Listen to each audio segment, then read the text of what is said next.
Ah, kasalukuyan po binobomba ng tubig ng China Coast Guard itong sinasakyan natin na BRP Dato Bangkao ng Bureau of Fisheries and Aquatic Resources habang tayo po ay patungo ng Scarborough. So kung makikita niyo, hindi po umuulan ngayon. Mula po yan sa buga ng tubig ng water cannon nitong China Coast Guard vessel. Ngayon nakikisilong po tayo dito sa loob ng BFAR vessel.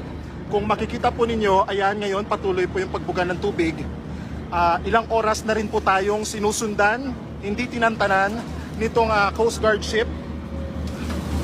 Kung makikita po ninyo, ayan patuloy po yung